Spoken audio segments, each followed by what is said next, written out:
Hello everyone. আজি আমি তোমালোকৰ ক্লাছ 10ৰ এনিমেলছ নামৰ পয়েমটোৰ বিষয়ে আলোচনা কৰিম। আহা তেন্তে সকলোৱে তোমালোকৰ নিজৰ নিজৰ কিতাপবোৰ উলিয়াই লোৱা আৰু চাই যাবা। The poet name of the poem Animals is Walt Whitman আৰু এই পয়েমটো Leaves of Grassৰ Songs of Myselfৰ পৰা তুলি অনা হৈছে।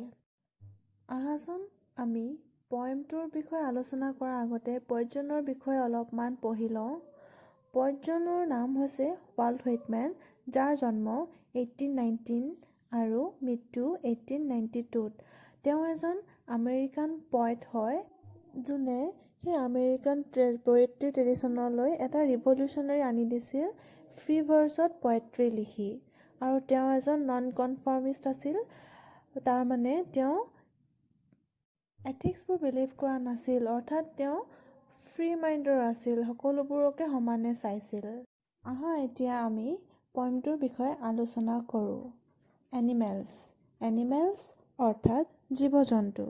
The poet tells us that he feels more at home with animals than humans, whom he finds complicated and false.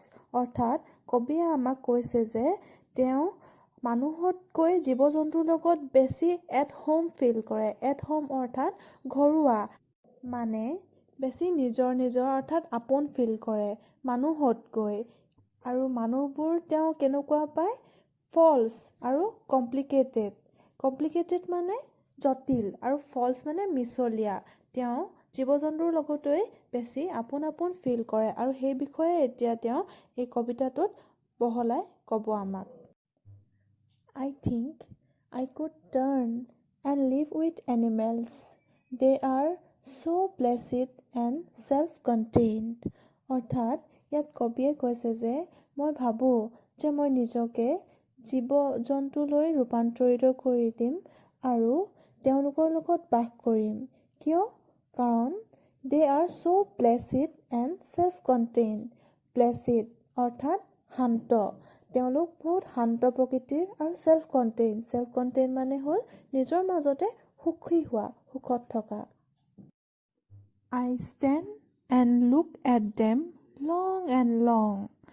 মই থিয় হওঁ আৰু তেওঁলোকৰ ফালে চাই থাকোঁ বহুত দেৰিলৈকে।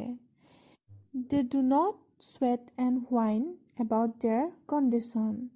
sweat মানে হ'ল এনেই ঘমা আৰু whine মানে হ'ল পেনোৱা। কিন্তু ইয়াত sweat and whine মানে এটা ফ্ৰেজ হিচাপত ব্যৱহাৰ হৈছে, যাৰ মিনিং হ'ল নিজৰ অৱস্থাক লৈ কন্দা বা অসন্তুষ্টি হোৱা। ইয়াত কৈছে যে তেওঁলোকে নিজৰ অৱস্থাটো, নিজৰ যিটো কণ্ডিশ্যন অৰ্থাৎ নিজৰ যিটো অৱস্থা, সেইটো লৈ কেতিয়াও মূৰ নাঘাময় বা নাকান্দে। সিহঁতি নিজে যেনেকৈ আছে সেইটোতে সিহঁতি ছেটিছফাই হয়, সুখী হয়। They do not lie awake in the dark and weep for their sin.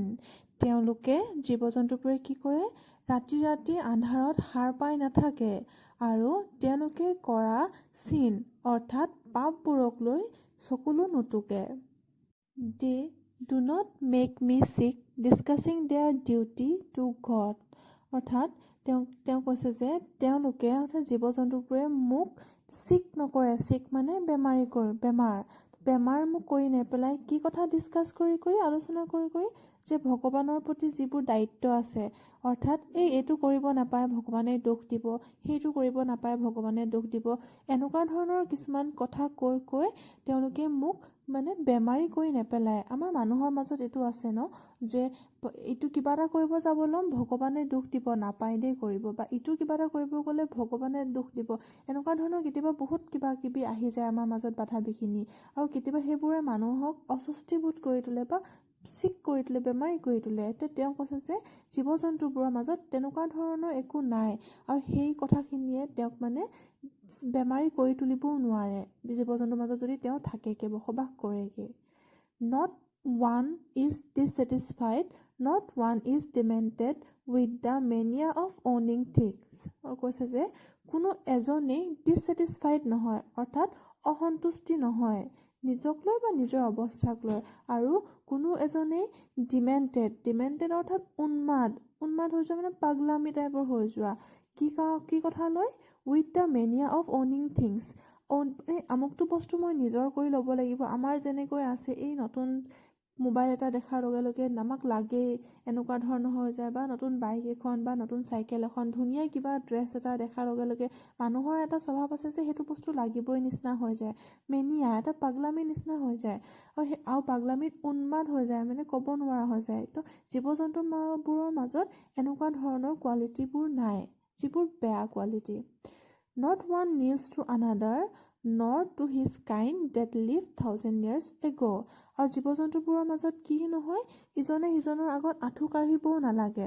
যেনেকৈ কৈছে যে nor to his kind that lived 1000 of years ago, তেওঁলোকৰ মানে পূৰ্বপুৰুষসকলৰ আগতো তেওঁলোকে আঁঠু কাঢ়িব নালাগে। অৰ্থাৎ আমাৰ মানুহৰ মাজত যিটো আছে যে আমি ডাঙৰৰ আগত সেৱা কাঢ়িব লাগে, আমাৰ পূৰ্বপুৰুষ অৰ্থাৎ ককা দেউতাৰ হয়তো মাক দেউতাক, তেওঁলোকৰ আগত আমি যেনেকৈ সেৱা শুশ্ৰূষা কৰিব লাগে, আঁঠু কাঢ়ি সেৱা কৰিব লাগে, প্ৰণাম কৰিব লাগে, এইবোৰ নিয়ম নীতি জীৱ জন্তুৰ মাজত নাই বুলি কৈছে।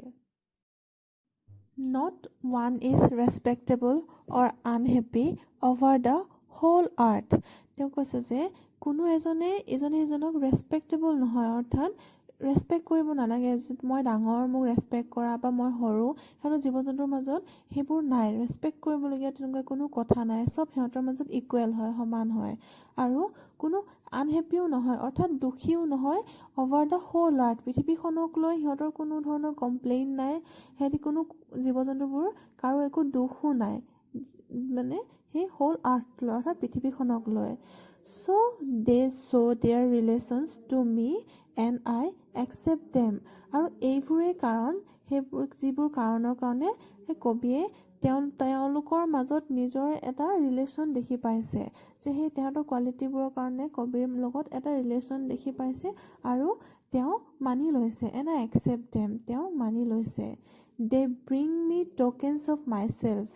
তেওঁ কৈছে যে সেই জীৱ জন্তুবোৰৰ সেই কোৱালিটিবোৰে কি কৰিছে, মোৰ বহুতখিনি চিন, টকেনছ মানে এটা চিন, তো মোৰ বহুতখিনি চিন দেখুৱাইছে, মোৰ ওচৰলৈ আনি দিছে বা মোক দেখুৱাইছে মোৰ বিষয়ে। They evince them plainly in their possession. আৰু সেইবোৰ তেওঁ ক'ত প্ৰকাশ কৰিছে? এভিন্স মানে অৰ্থাৎ প্ৰকাশ কৰা। তো তেওঁলোকে ক'ত প্ৰকাশ কৰিছে সেই কোৱালিটিখিনি, যে জীৱ জন্তুৱে তেওঁলোকৰ নিজৰ কাম কাজতে প্ৰকাশ কৰি দেখুৱাইছে। আৰু সেই কবিজনে তেওঁ সেই জীৱ জন্তুৰ সেই কোৱালিটিবোৰৰ মাজত নিজকে বিচাৰি পাইছে, এটা সম্বন্ধ জীৱ জন্তুখিনিৰ লগত দেখিছে, আৰু সেই কবিয়ে সেই সম্বন্ধটো মানিও লৈছে। I wonder where they get those tokens. মই আচৰিত হওঁ আৰু জানিবলৈ ইচ্ছা কৰোঁ যে তেওঁলোকে সেই টকেনখিনি অৰ্থাৎ সেই ভাল কোৱালিটিখিনি ক'ৰ পৰা পালে। Did I pass that way huge time ago and negligently drop them? ময়ে কিজানি সেই বহুত যুগৰ আগতেই সেইখিনি পাছ কৰি থৈ আহিছিলোঁ নেকি, সেইখিনি দি থৈ আহিছিলোঁ নেকি, আৰু নেগলিজেণ্টলি ড্ৰপ দেম, আৰু মই অসাৱধানভাৱে পেলাই থৈ আহিলোঁ নেকি, অৰ্থাৎ মোৰ পৰাই সেইখিনি জীৱ জন্তুৱে পালে নেকি বুলি তেওঁ আচৰিত হৈ জানিবলৈ বিচাৰে। আশা কৰোঁ তোমালোকে পইমটো ধুনীয়াকৈ বুজি পালা। যদি বুজাত কিবা অসুবিধা হয় তেনেহ'লে মোক সুধিবলৈ কুণ্ঠাবোধ নকৰিবা। Thank U.